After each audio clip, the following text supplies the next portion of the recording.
Well, good morning, everyone, and welcome to devotions this morning.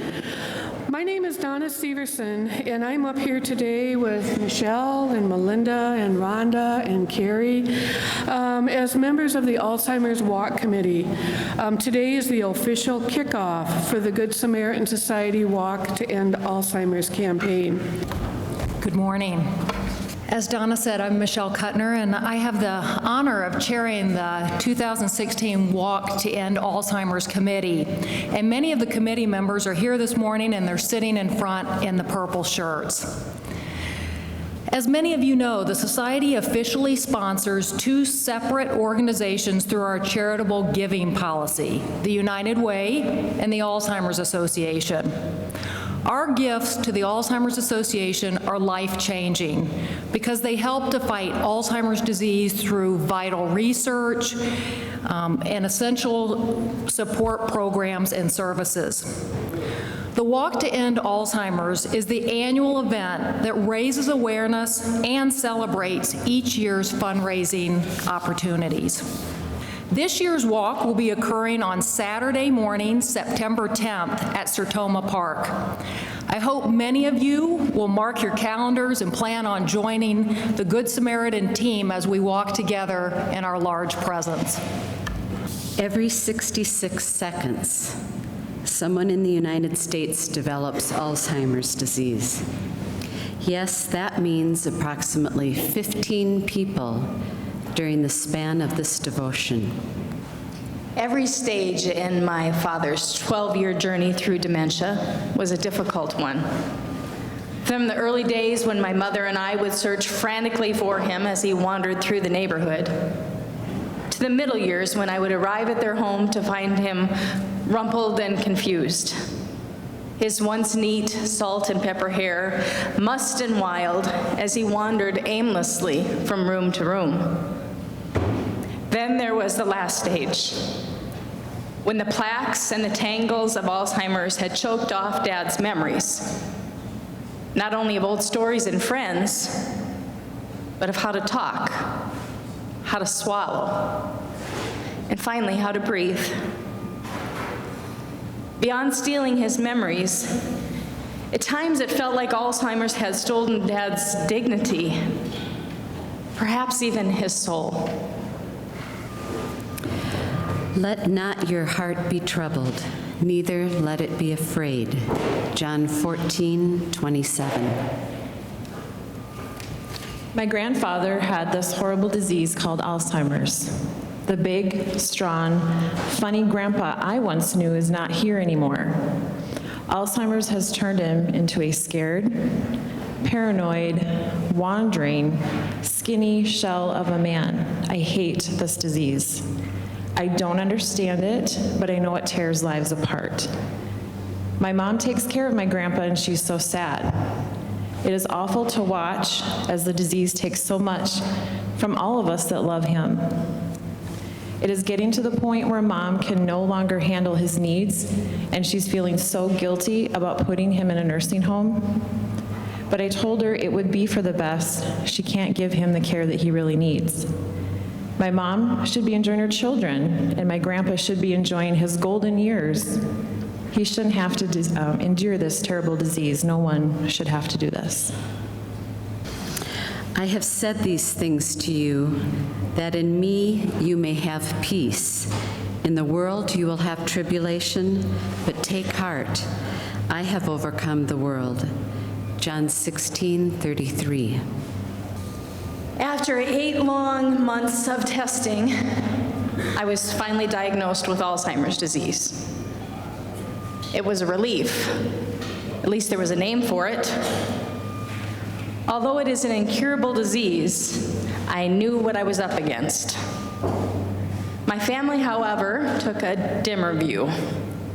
My husband likened it to the Titanic. The ship was sinking, and he and my son were going to survive, and I was not. My son reflected on it as if his mother was sentenced to a life in prison, but not guilty of any charge. We've mourned the things that I can no longer do, and we celebrate the things I can still do. I can no longer work because of this dreaded disease, but I still have feelings. I'm still a wife, a mother, a sister, an aunt, and a friend. I want people to understand this disease because it's only through educating people that we're going to find the funds to cure this awful disease. I don't see a cure in my lifetime, but I'm praying that by the time my son gets to middle age, that there will be more available to him if he inherits this from me. You know, to me, the worst part isn't what I'm going through. It's what it does to my family. It's not fair that they have to take this unwanted journey with me. My son once wrote me a note. I'll share it with you. I know that you worry about your disease and how it affects our relationship, but I want you to know that I don't feel as if it has changed you as my mother. I cherish the closeness of our relationship, and I understand the many forces acting on it. What makes me sad is that although I will always love you, in time you won't be able to remember that I do. So I'll say it as often as I can now. I love you, Mom. For that, if for no other reason, I pray that we can find a cure. Love bears all things, believes all things, hopes all things, endures all things. 1 Corinthians 13:7. None of us will live forever. That is one certainty in life. But because of Jesus, death does not have the last word, and neither does Alzheimer's. There is a cure out there waiting to be discovered. There is a tomorrow within our reach that is void of this devastating disease, but only if we work together. Scientists are working on creative and novel ways to bring vital information to the fight against Alzheimer's. Studies have shed new light on how the brain works and have uncovered genes that are required for memory formation. Clinical trials are underway right now that greatly slow down that disease process of Alzheimer's. We are getting closer to a cure, but we need your help. Please consider a monetary donation, joining the Walk to End Alzheimer's, and most importantly, continue to lift up in prayer those affected by this disease. Soon you will receive this brochure in your mailbox. The race is on, and you can make a difference. Please join me in the global fight for a world without Alzheimer's.